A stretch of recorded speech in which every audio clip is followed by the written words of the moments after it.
بسم اللہ الرحمن الرحیم۔ حاضرین، جیسا کہ آپ کو معلوم ہے کہ ماہ ربیع الاول چل رہا ہے اور اس مبارک مہینے کے اندر حضرت سیدنا محمد رسول صلی اللہ علیہ وآلہ وسلم کی ولادت باسعادت ہوتی ہے۔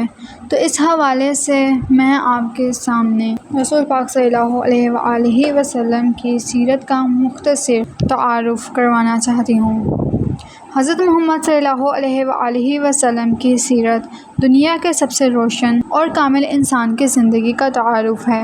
آپ صلی اللہ علیہ وآلہ وسلم کی حیات طیبہ ہر مسلمان کے لیے مشعل راہ اور بہترین نمونہ ہے۔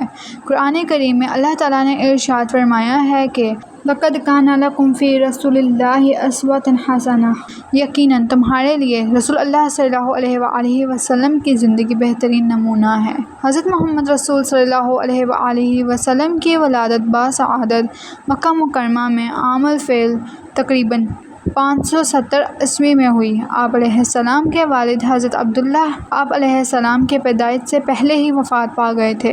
والدہ حضرت آمنہ کی وفات کے بعد آپ علیہ السلام کی پرورش آپ کے دادا عبد المطلب اور پھر آپ کے چچا ابو طالب نے کی، اور آپ صلی اللہ علیہ وآلہ وسلم بچپن سے ہی سچائی، ایمانت داری اور اعلیٰ اخلاق کے مالک تھے۔ لوگ آپ کو الصادق اور الامین کہہ کر پکارا کرتے تھے۔ جوانی میں ہی تجارت میں مشغول ہوئے اور حضرت خدیجہ رضی اللہ تعالیٰ عنہ کا مال لے کر شام تشریف لے گئے۔ آپ علیہ السلام کی دیانتداری سے متاثر ہو کر حضرت خدیجہ رضی اللہ تعالیٰ عنہ نے آپ علیہ السلام سے نکاح کر لیا۔ 40 سال کی عمر میں غار حرا میں پہلی وحی نازل ہوئی اور آپ علیہ السلام کو اللہ تعالیٰ کی طرف سے نبوت عطا ہوئی۔ آپ علیہ السلام نے سب سے پہلے قریبی رشتہ داروں اور دوستوں کو اسلام کی دعوت دی۔ 13 سال مکہ مکرمہ میں تبلیغ فرمائی، سخت تکالیف برداشت کیں مگر صبر و استقامت کا مظاہرہ کیا۔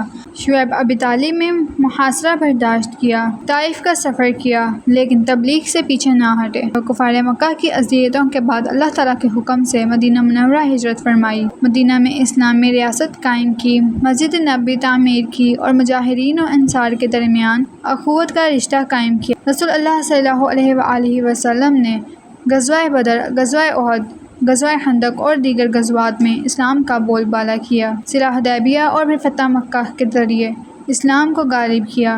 آپ علیہ السلام انتہائی نرم دل، رحم دل اور عفو و درگزر کرنے والے تھے، دشمنوں کو بھی معاف کر دیتے تھے۔